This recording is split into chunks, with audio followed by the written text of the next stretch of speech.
Can I ask you a personal question? Are you happy? Are you happy? Like in your life, are you genuinely happy?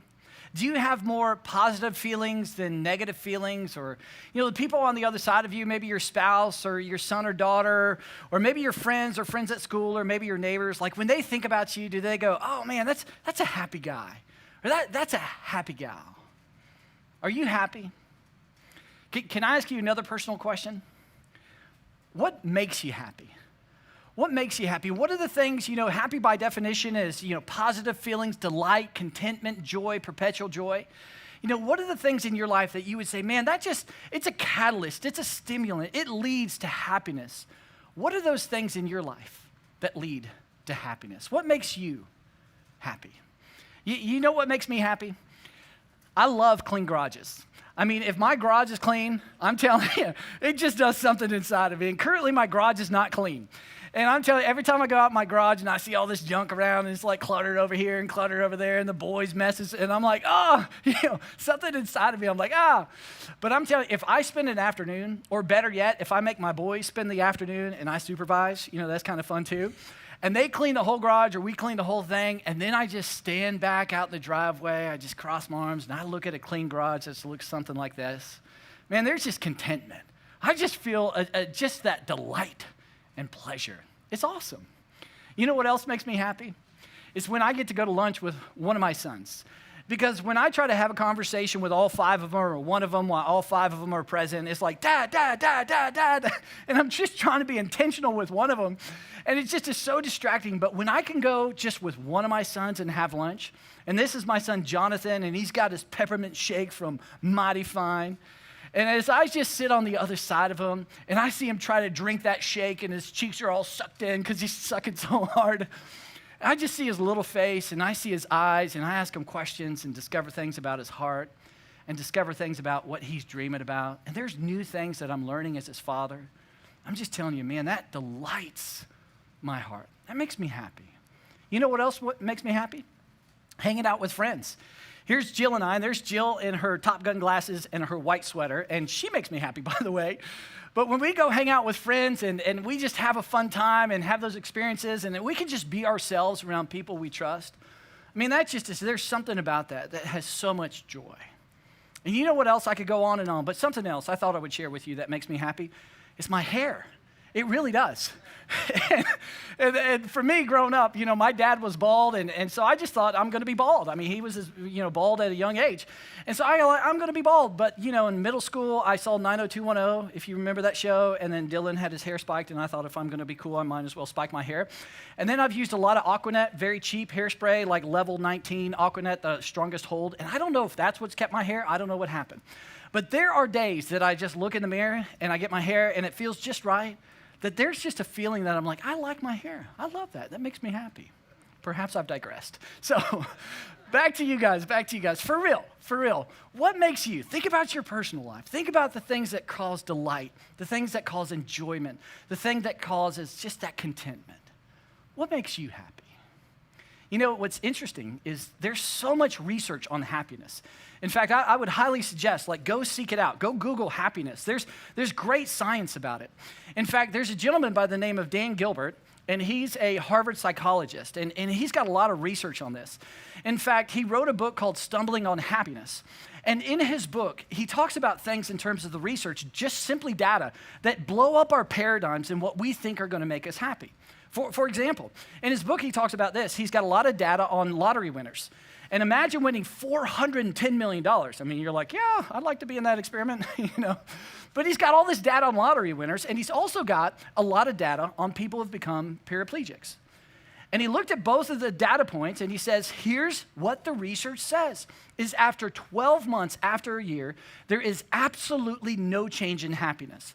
Regardless of the events that happen, if you won the lottery or if you became a paraplegic, after 12 months, your happiness is the exact same, regardless of the circumstances. which should just blow our minds to go, we should feel like we want to push against that and say, hey, again, I want to be part of that lottery experiment, right? But then he goes on, this is pretty fascinating. He says all the things that, we think are going to lead to happiness. He's like, that romantic relationship, if she says yes, that medical report, if it comes back positive or negative, if I make a good grade on that test, if whatever it may happen, my relationship with whatever, at the end of the day, all the data comes back to say after 12 months, the events in our life really don't fluctuate or make much of a difference in happiness. In fact, he concludes by saying even traumatic events, and this is really hard for me to get my mind around, but he says the data suggests that almost all traumatic events in our life, tragic events, after 12 months, even though that tragic event happened, your happiness is the same. Which when you read the data, and there's all kinds of, this is just one perspective, one scientist looking at all this research. If you read the data across the board, that's what you find over and over and over. So the question becomes, well, what leads to happiness? I mean, if the things that I'm chasing and the things that I think are going to lead to happiness, I think it's natural, you and I are just talking. We're going, well, what leads to happiness? Well, guys, that's what I want to talk about today. Because I really deeply desire for all of us to begin to step into, to begin to experience, to begin to feel not short-term happiness, but to begin to build a foundation that we can all say, man, I'm experiencing perpetual joy, a constant foundation of contentment. So what leads to that? Well, what's really cool is there's a guy who lived 3,000 years ago by the name of Solomon. And Solomon was the third king of Israel. Solomon had a famous dad. His name was King David. And Solomon actually went on a quest and did a lot of experimenting to find the answer to this question. Like, that was his quest. He's like, I'm going to find the answer. What makes you happy? And what's unique about Solomon is he was well positioned. I mean, he had everything that you and I think would lead to happiness. He had bottomless wealth. I mean, if you kind of extrapolated his wealth, he had about $2.1 trillion in today's money. That's a lot of money. That's, hard to comprehend. But he had, bottomless wealth. He had absolute power. He was the most powerful man in the world at that time. He had worldwide fame. People all around the world heard about him and were coming to sit at his feet to learn from Solomon. And Solomon had hundreds and hundreds of wives and the wisdom to manage the hundreds and hundreds of mother-in-laws, which is a whole nother conversation, right? But that was Solomon. And Solomon was smart enough to look around him. And he's looking around and he's seeing this quest, all these people, they're pursuing happiness. I wonder if this will make me happy, or this will make me happy, or this. And he said, you know what? I want to find out once and for all what leads to happiness.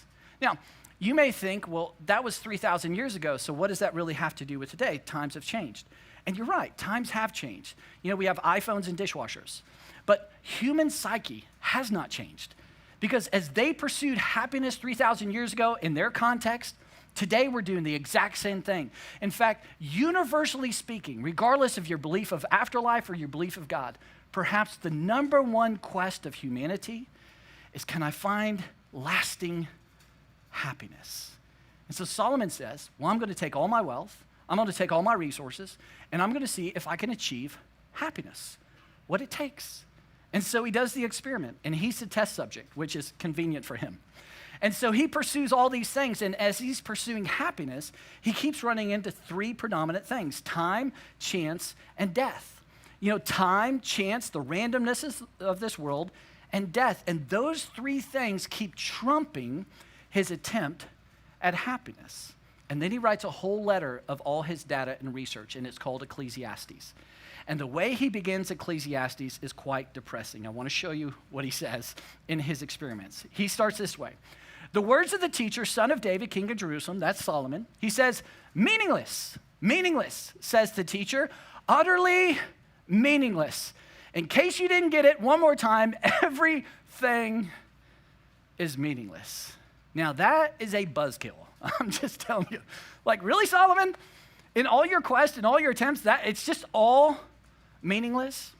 And see, there's a natural thing, and it should be, because you're human, I'm human, that wants to push against this conclusion that Solomon has and say, well, I've got some what-abouts. I mean, I'd like to try this. And we may push and we may say, well, what about intelligence? Solomon, I've heard of really smart people, high IQs. I think of Elon Musk. I mean, he's got a really high IQ. I mean, he's doing things to change the world. That's got to lead to happiness. And so Solomon says, well, God's given me a pretty good intelligence. And he goes, I've pursued this. I've leveraged my resources to see if this is what's going to lead to lasting happiness. And here's his conclusion. He says, the greater my wisdom, the greater my grief. To increase knowledge only increases sorrow. In other words, the more I pursue this and the higher IQ, it just feels like it's driving me crazy. And I think about that. That's 3,000 years ago. But then just a few weeks ago, I was listening to a podcast with Elon, and the person who was interviewing Elon, they said, hey, you're changing the world. You're doing amazing things. I mean, everybody must want to be you. And Elon responds, man, no one would want to be me. And the interviewer goes, why? And he goes, it's miserable. He goes, I can't turn it off. I can't sleep. It's always going. There is such grief. And as I heard that podcast, I went, exactly. That's exactly what Solomon says. It's meaningless. And then we go, well, okay, intelligence. Well, what about something else? What about this? What about pleasure? I mean, hey, a little bit of money, a little bit of, fame, a little bit of sex, a little bit of pleasure, a lot of it. I bet that would lead to lasting happiness. Well, Solomon says, okay, well, I went after all of it. I got to the pinnacle of every pleasure you desire. And he says, here's the conclusion. Anything I wanted, I would take. I denied myself no pleasure. Imagine being able to say that yourself. I denied myself nothing my heart desired, no pleasure. I even found great pleasure in hard work, a reward for all my labors. And then he says, but as I looked at everything I had worked so hard to accomplish, it was also meaningless, like chasing the wind. There was nothing really worthwhile anywhere. In other words, he goes and goes and goes, and it's just a chasing after the wind. In other words, pleasure fades. I got to chase it. Pleasure fades, and I got to chase the wind, chase the wind. You just can't catch it. Then we go, okay, I guess that makes sense, but what about wisdom? I've read wisdom in the Bible. Wisdom's important. I bet we can find happiness here if we have enough wisdom. Solomon's like, well, God gave me like a quadruple dose of wisdom, and I pursued that as well. And he says, here's my conclusion of the matter. For the wise can see where they're going, but fools walk in the dark. Yet I saw that the wise and the foolish share the same fate. Both will die. And then he continues, he says, so I said to myself, since I will end up the same as the fool, what's the value in all my wisdom? This is also meaningless, for the wise and the foolish both die. And then he concludes and says, the wise will not be remembered any longer than the fool. In the days to come, both will be forgotten. His point? Be a fool, who cares? Be wise, who cares? It really doesn't matter at the end of the day, because that's not where you're going to find meaning and happiness in life. We hear that and we're like, oh, okay. Well, what about this? Solomon, I have felt this. I've experienced this. What about work? If I work, and work, my identity's there. I feel like if I climb the ladder, I get a promotion, if I get more money, I see my 401k, grow. I see my retirement. I see I can get a bigger house and I can get bigger things in life. Work is nice. I think really if we had a legitimate discussion, work has got to be the place. Solomon says, well, I did it. And I'll tell you what you're going to find at the pinnacle of work. He said, some people work wisely with knowledge and skill, then must leave the fruit of their efforts to someone who hasn't worked for it. This too is meaningless, a great tragedy. And then look at what he says. So what do people get in this life for all their hard work and anxiety? And I don't know about you, but I so relate with what he says next. Their days of labor are filled with pain and grief. Even at night, their minds cannot rest. Have you had those sleepless nights where you're thinking about, oh my gosh, what do I got to do tomorrow? And the stress and the anxiety, and here's the pressure, and here's a big deal we got to close, and oh my gosh. And you're like, man, I like just my mind to shut off so I can have some peace. All of this energy and stress and anxiety. And he concludes, it's all meaningless. What are you doing? It's chasing the wind. Something that I find quite interesting is I'll meet with individuals, predominantly men, who are later in their career and maybe approaching retirement years. And when I meet with them, I'm like, hey, we're going to meet maybe for an hour or so. And I'm like, hey, tell me a little bit about you. And for about 58 minutes, they're telling me about their job. And let me tell you about, here's where I've worked, and here's the boardrooms I sat in, and here's what I've accomplished, and here's how much money I've raised, and here's my titles, and here's, all the things. And it's kind of like a beating of the chest moment. And I don't blame them. I mean, I get that. I've shared, hey, I worked at Dell and I play professional golf and da-da-da-da-da. I mean, that's part of it. But 58 minutes of work. And at the end of 58 minutes, I always think to myself, who are you? Who are you? I mean, that's what I'm curious about. And Solomon says, you can chase it. It's going to be chasing the wind. And then we go, well, maybe power? Is that where you can find happiness? I mean, I see people with a lot of power. And I think the power and influence, I mean, Solomon, you had absolute power. There's no one more powerful than you in the world. So you could answer this question. Solomon says, I did. I chased it. Endless crowds stand around him. But then another generation grows up and rejects him too. So it's all meaningless, like chasing the wind. Jill and I, last weekend, we went to Fredericksburg for our 22nd anniversary. And we hadn't been to Fredericksburg in about 20 years. And so a lot has changed, and we had such a great time. It was such a fun place to be, and all the little shops and wineries. It was fantastic. And we get done, and we're driving home on Sunday afternoon, and it's a little bit like cloudy and dreary. And on our way home, we drive by LBJ's ranch. And it was such a somber moment because I drove by and I looked and there was no cars in the parking lot, no cars by his house, no one's visiting. And I looked at Jill and I said, babe, I don't know, but gosh, I mean, he was the most powerful man in the world, and I wonder what the power came at the expense of. I wonder how many people he had to run over. I wonder his relationship with Lady Bird, his wife. I wonder what happened as a result of all that power. I wonder what happened with his extended family. I wonder what happened with his friends. I go, man, that potentially had to be hard. And then I said to her, and the crazy part about it is no one's there. I mean, if I talk to our boys about LBJ, they go, who? If I talk to most people in a younger generation, they go, who? And now there's a whole new generation fighting. I don't care who I have to run over or what I have to say. I must get power. And they've forgotten LBJ. And I tell you, when we were driving home, I went, there's Solomon. It's exactly what he's teaching you and me. It's a chasing the wind. And we could go on and on, but just a couple more. How about righteousness?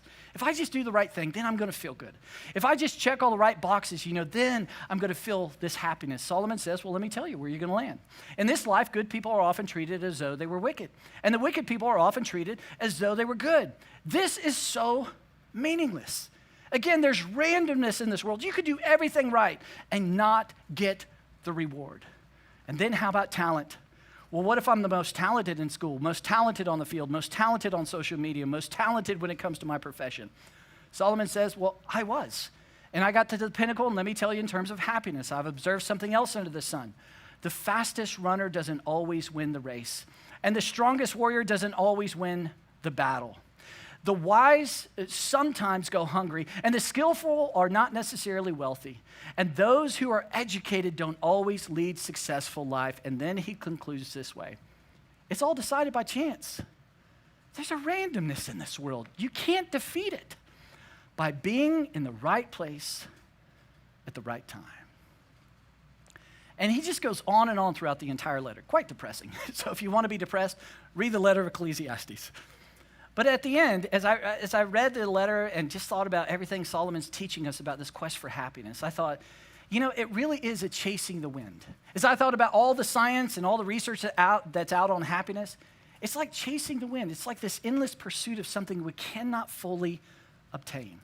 And as I thought about that, a visual came to my mind, and I thought about this image right here. I thought about, a lot of us do this. That we get on the hamster wheel in this life, and right ahead of them is money, and we're going like, hey, I'm gonna get money, and if I get a little bit more, I'm gonna feel a little bit more security, I'm gonna feel a little bit better, I can do more things, I'm just gonna keep, and that's gonna lead to happiness. And so we go and we chase and we chase and we chase and we chase. And here's the thing, and please listen in, please lean in. What's so important is there's trickery here. You will fool yourself and actually believe something that's not true. And let me explain. You see, money absolutely provides happiness, up until about $75,000, research says. Because at $75,000, you've got your needs met for the most part. And anything above $75,000 will not add to your happiness at all. You could be Jeff Bezos with billions of dollars. There's no research or data that would indicate that's going to make you any happier at all.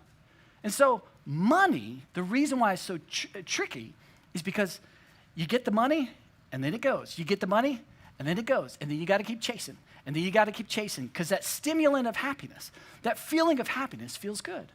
Same things with drugs and alcohol. Hey, I don't feel good about me, so I'm going to drink a little bit more. I'm going to do some drugs. And in those moments, man, I feel pretty good. I feel like, I finally feel what I desire to feel. The problem with that is you go to bed. And when you wake up the next morning, you feel emptier than you've ever felt. And so you got to get back on that hamster wheel. Or how about pleasure? A little bit of success, a little bit of fame, a little bit of climbing the ladder, a little bit of sex, whatever it is. Maybe a lot. But pleasure fades. And then you got to get back up the next day and go and go and go. And it never fully and finally satisfies. They're stimulants of happiness. They're short-term happiness that keep you on the hamster wheel. And it's a trick. It's fooling your mind. And the reason I say that is because back to Dan Gilbert, the Harvard psychologist. He gives a great TED Talk. I would highly recommend you guys watching the TED Talk.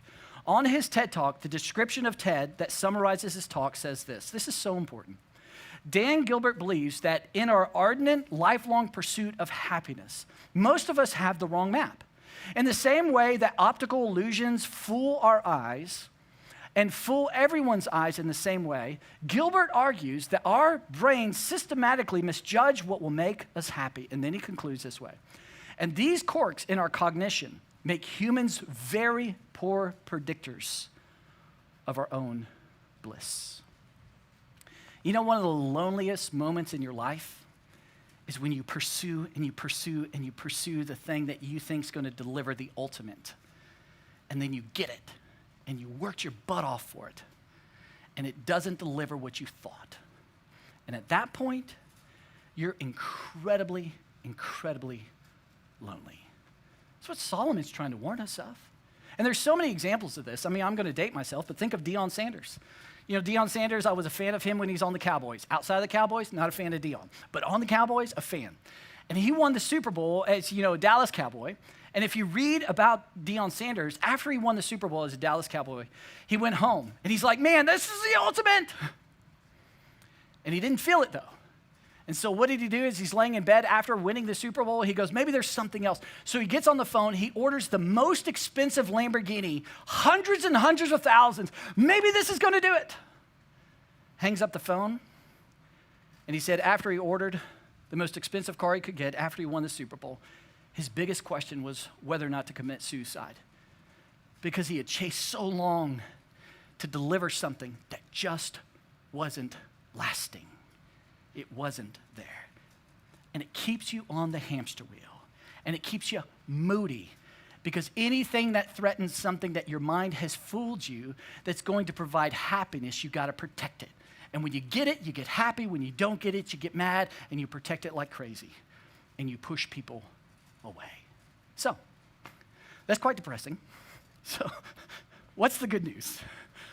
Ultimately, it brings us to the question, what leads to happiness? If that's what the science says, if that's what the scriptures say, if that's what Solomon says, ultimately, what's going to lead to that lasting joy, that lasting contentment? Well, Solomon ends his whole letter, his whole research paper, and he says, let me tell you. He goes, here is my final conclusion. Here's the thing, I have spent years and years and years doing this. Let me tell you what actually leads to happiness. Fear God and obey his commands. For this is the entire duty of man. In other words, Solomon in the letter of Ecclesiastes, this is important. If you ever choose to read the letter, look for the phrase under the sun. That is the key to unlocking Ecclesiastes. Under the sun means anything in this world. Solomon says, I pursued everything the world had to offer, and it's not going to deliver what you think. He says, world. And he says, I'm telling you, if you want lasting, not the stimulant, not the short term that it chases you, keeps you all moody and all these kind of things, the thing that leads to long-term lasting happiness, fear God. Obey his commands. And I love that he put it in this order. First, to fear God. Because if you learn how to fear God, if you move into fearing God, then it's a natural progression to obey his commands. Not as rules and regulations, but as an honest, pure motivation to go, man, I want to because I see who God is clearly. But oftentimes when we hear the words fear God, We think of terror and, oh, man, God's going to judge us. That's not fear. That's a misunderstanding of fear. Fear God simply means to be in awe of God, to be in awe of his majesty, to be in awe of his creation, to be in awe of his unconditional love, to be in awe of his goodness, to look at God and discover who he is more and more and lean into that, and that becomes more personal. And all of a sudden you go, wow, that's who he is. And the more you lean into that, the closer you get to the awe, the wow, the fear of God. The natural progression is to go, of course he would ask me to do that and not to do that. It's for my benefit. It's for my freedom. It's not to oppress me. But you may hear that and you may go, well, Buck, the problem with the fear of God and the problem with what you're saying and the whole happiness thing is God to me is pretty much of a concept. Like when I hear you say, or preachers or reverends or priests, or when I read it in the Bible, or when I hear people talk about, the awe of God, the fear of God, the majesty of God, it just feels so ethereal. It feels so abstract. It feels so like, it's just not personal to me. And perhaps God understood that and related with that feeling. Because God 2,000 years ago said, well, let me do everything I can to make it personal. And God took on human flesh in the person of Jesus. Jesus is called the God-man. Jesus is called Emmanuel, God with us. And here's a question for you. Do you know why the religious leaders called the Pharisees crucified Jesus? The number one reason why they crucified him. Do you know why? It's because everywhere he went, he kept claiming to be God. I am God in a body. And teaching after teaching, he kept saying, oh, by the way, I'm God, I'm God, I'm God. And eventually they were like, heresy. And they crucified him. Jesus came into the world as God in a body to make it personal. And when Jesus came into the world, here's what's so cool, and here's what connects to happiness. The angel Gabriel announced to the shepherd, this is what we learn during Christmas oftentimes, the angel said, I bring you good news, that when God came into the world, that's good news. It's not bad. He's not coming to judge you. It's good news. That will bring, look at this, great joy to all people. Joy is synonymous with happiness. And here's what I want you to hear. You see, Jesus is the good news that brings you great happiness. Not short-term stimulant kind of happiness that keeps you on the hamster wheel. That Jesus is the one to come into the world for you, and it's good news to provide sustained foundation, perpetual joy, constant contentment. And that's what he's offering to you and to me. That he delights when you delight. That Jesus is the personification of God. It has invited you into something far, far better.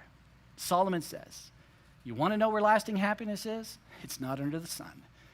It's found in the person of Jesus Christ. So, let's wrap this up, start to think. Are you happy? And I really want you to think about this, genuinely, in your life. Are you happy? Do you have a foundation of contentment, a perpetual sense of joy? And yes, things come and ebb and flow in your way, and you need to be human and feel that. But are you constantly reminded that Jesus is your Savior? That Jesus is your King of all kings? That Jesus is the rock and the refuge? That you have been forgiven of past, present, and future? You don't need to live in your past any longer. Jesus came to offer that for you. So are you happy? Are you happy? And if you're honest with that question, you go, well, Buck, the honest truth, if I'm just really transparent and authentic, it's no. The honest truth is, as you describe the hamster wheel, I'm on that hamster wheel. And I'm chasing and chasing and chasing. And as Dan Gilbert says, I've got the wrong map. It's an illusion. It's a facade. And man, I've been chasing that a long time, and it's pretty darn exhausting. Or maybe you would say, Buck, when it comes to happiness, and if Jesus really is that source of long-term, sustained happiness, if he really is that place, the problem I have with that and the tension I have with that is what you alluded to earlier, is that Jesus to me is a concept, and this is regardless if you're a Christian or not, that when you hear me say things like, Jesus has forgiven you, Jesus is your rock, Jesus is your refuge, Jesus is the one who says in this world, you will face trouble. This is not heaven. Heaven is to come. Quit trying to make heaven here. And you hear Jesus says, in this world you'll have trouble, but take heart, I've overcome the world. Man, that should be incredible news. Where Jesus says, I've come to give you a new identity, quit struggling for your identity. You've already got one. You've got what it takes. You are beautiful. You are handsome. Man, you're worth it. If you hear me say that, and somewhere in your mind as a Christian or not a Christian, you're like, yeah, I've heard all that before. There's some apathy in there. That is a clear indicator. Jesus is a concept. And please hear me well. Until Jesus becomes personal to you, you will not experience lasting happiness. As long as he is this kind of abstract, distant, or apathetic concept, this happiness is going to be elusive. And what requires someone to be personal is intentionality. If someone's going to become personal, you got to be humble. You got to be intentional. You got to go after it. You got to be curious for someone to become personal, but it makes all the difference. Because think of it this way. If I heard all kinds of things about you, and I thought, wow, that's an amazing story, and there's all kinds of wonderful things, and all these people who know you, man, their lives are benefiting because of you. Wow. And I just know that from a distance. Well, I can know of, and I can hear of all these wonderful things that person has to offer. But it doesn't mean a hill of beans to me because it's a concept. I don't know them personally. But once I begin to have humility and curiosity and intentionality and go, hey, can I spend some time with you? And day after day, it's not overnight, it takes time, and I'm intentional, and I'm asking questions, and I'm discovering, and I'm like, oh my gosh, look at their character, look at their decisions, look at their hardships, they're so inspiring. And then if that person, because now I have a personal relationship and I can call them my friend, if they ask me to do something, it's not burdensome. It's not like, oh man, obedience again. It's like, no, I want to, because they're my friend and I love them. And it's personal. Personal makes all the difference. And I'm telling you, when intentionality is there, when humility is there, when curiosity is there, when we are willing to take steps and move into a personal relationship with Jesus, Jesus becomes our friend. In the scriptures, it's really clear. Not only is he your Savior, but Jesus also desires to be your friend. Somebody that you go, man, I got a personal relationship with them. And once you take steps and move further and further into that personal relationship, Solomon's words, that's where you will find lasting happiness. So, please think about, let me ask you this question.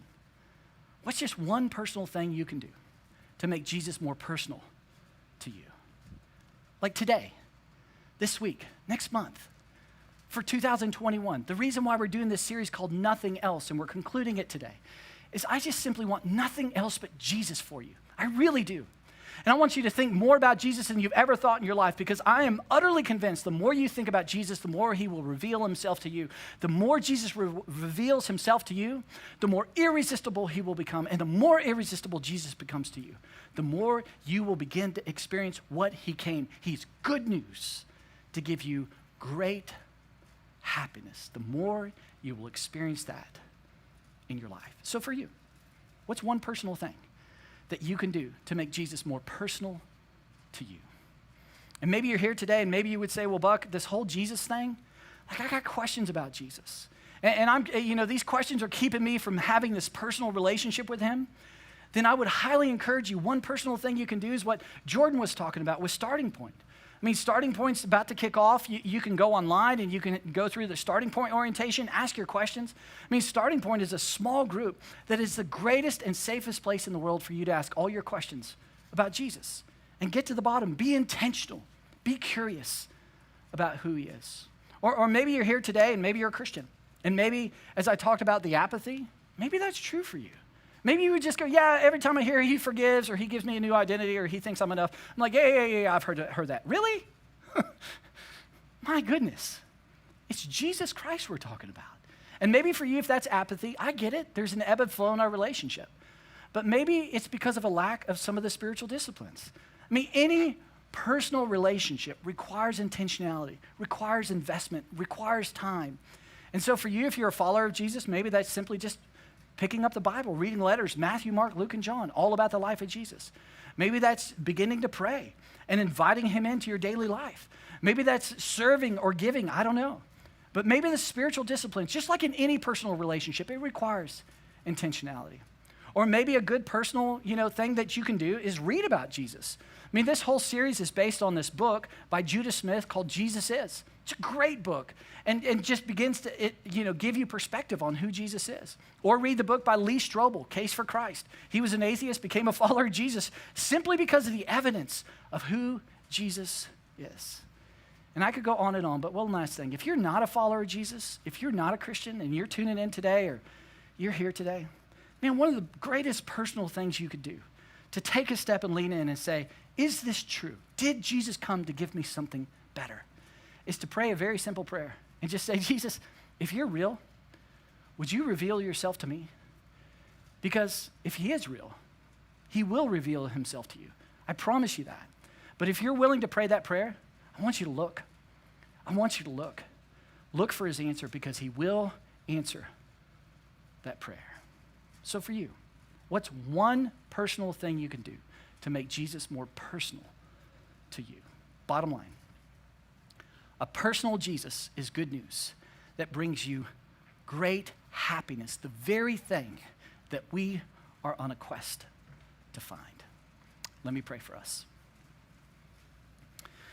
Father, thank you so much for this moment that we can have these conversations about what you've done in this world and how you've preserved even this letter of Ecclesiastes that gives us so much insight and is not only true 3,000 years ago, but my goodness, all the experiences and stories and quotes from so many people who've gotten to the top of what we're chasing, they tell us the same thing.